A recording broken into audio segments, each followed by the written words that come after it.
Assalamualaikum warahmatullahi wabarakatuh. Halo semuanya, perkenalkan saya Feradin Cahyadira Putri. Di sini saya akan menjelaskan tentang teori dan pengembangan hipotesis. Nah, secara umum, landasan teori adalah sebagai pernyataan yang disusun secara sistematis dan memiliki variabel yang kuat.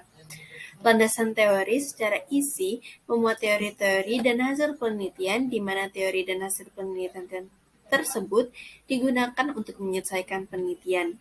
Dalam penulisannya, teori dan konsep tidak boleh bertentangan, sebab ini bisa mempersulit penyusun dalam kerangka konsep.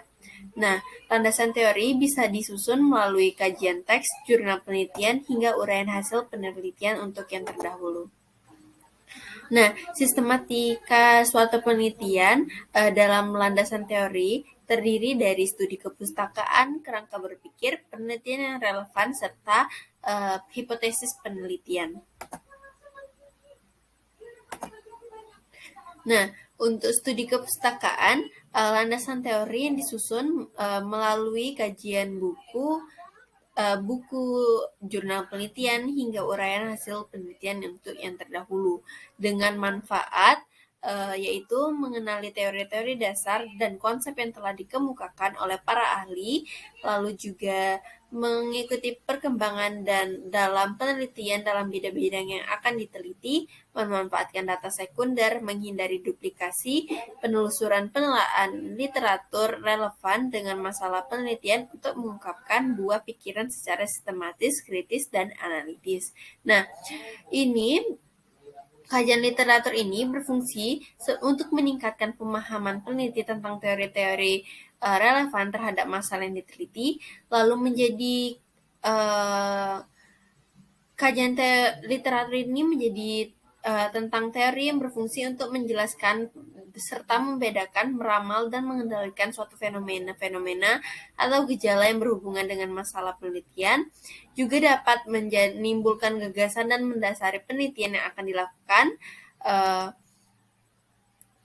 menguraikan teori-teori temuan terdahulu, bahan penelitian lainnya yang diperoleh dari acuan yang dijadikan landasan untuk melakukan penelitian yang diusulkan, serta dapat membantu peneliti untuk menjelaskan latar belakang masalah yang diteliti, dan meyakinkan dan memotivasi peneliti. Nah, penguasaan teori yang berhubungan dengan masalah yang diteliti dapat mendukung keyakinan akan pengetahuan penelitian untuk termotivasi melakukan penelitian sampai menemukan hasil penelitian. Nah, kajian teori ini juga meningkatkan kemampuan pemahaman peneliti secara mendalam dalam disiplin ilmu yang diteliti, serta dapat digunakan untuk menyusun kerangka konseptual yang digunakan dalam peneliti.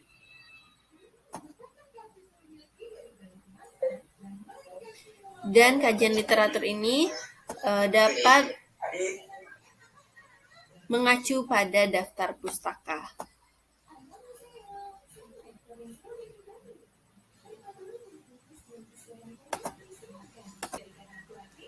Berikut ini merupakan cara mengutip karya atau sumber tertulis sebagai berikut.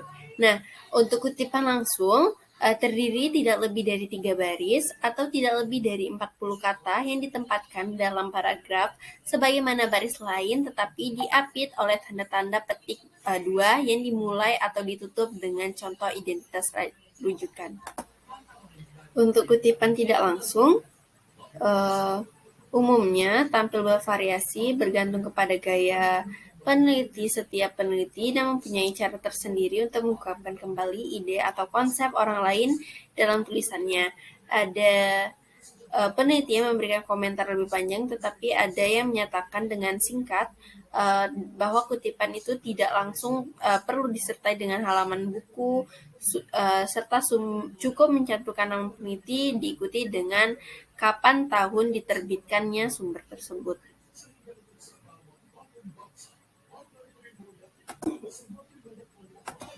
Lalu kita masuk kepada kerangka berpikir. Nah, kerangka berpikir ini merupakan intisari dari teori yang telah dikembangkan dalam melandasari perumusan hipotesis.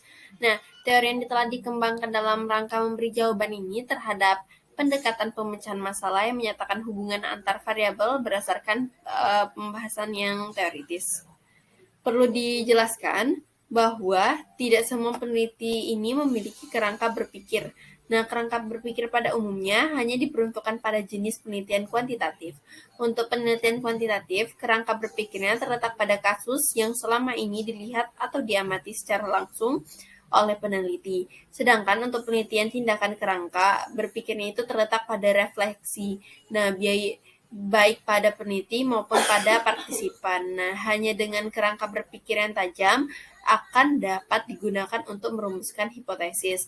Kemampuan peneliti untuk menyusun kerangka teoritis akan sangat terkait dengan upaya penelusuran studi kepustakaan sesuai upaya memperoleh sejumlah referensi yang mendukung dan tepat untuk membahas lingkup kajian penelitian yang dilakukan.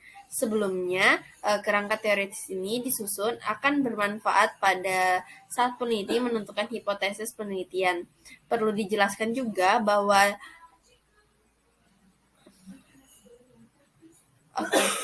mohon maaf, kita lanjut kepada kerangka konsep.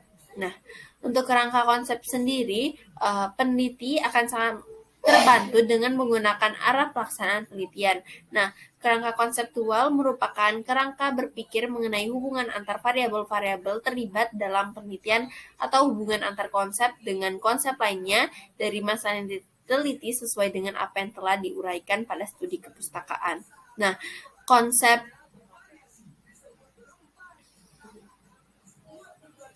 dalam konsep hal ini adalah suatu abstraksi atau gambaran yang dibangun dengan menggunakan generalisasika atau suatu pengertian. Nah, oleh karena itu konsep ini tidak dapat diukur, diamati secara langsung.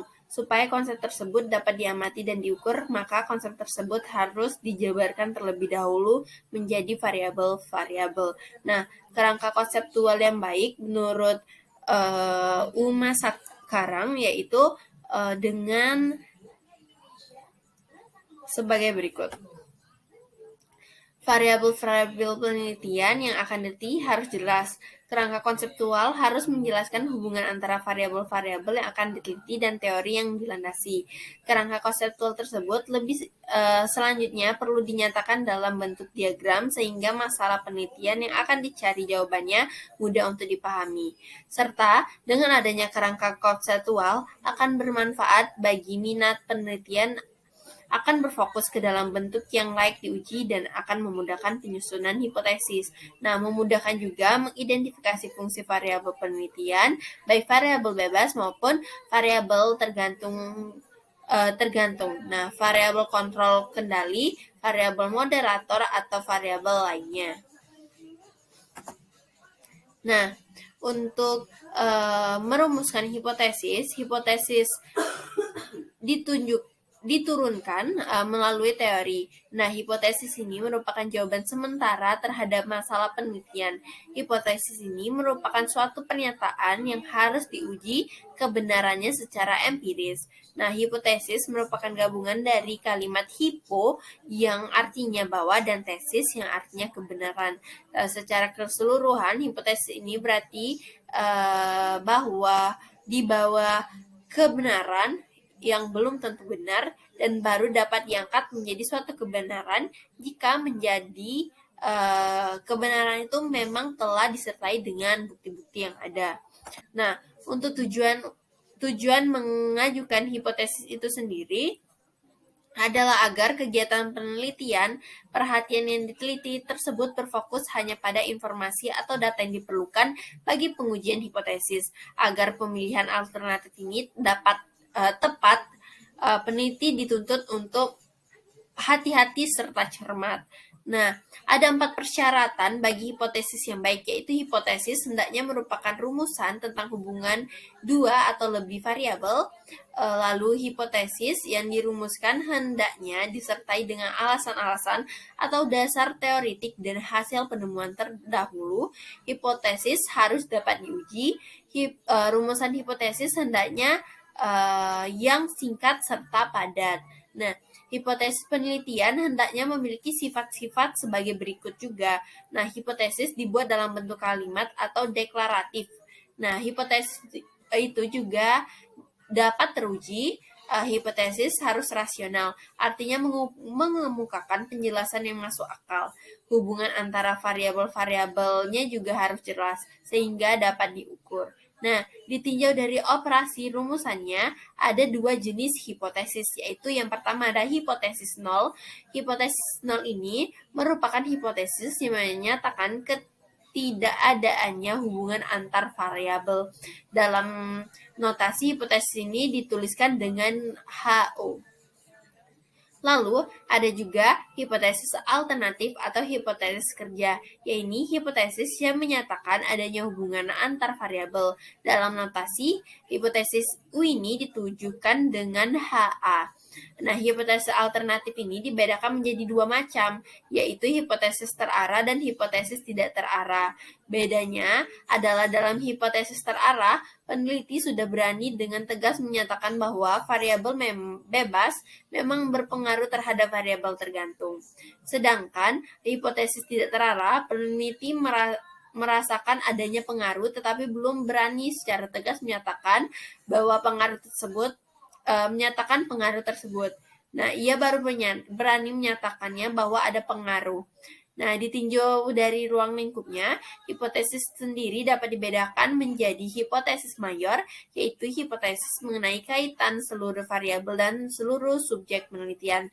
Lalu juga ada hipotesis minor, yaitu hipotesis mengenai kaitan sebagian dari variabel, dengan kata lain perpecahan dari hipotesis mayor.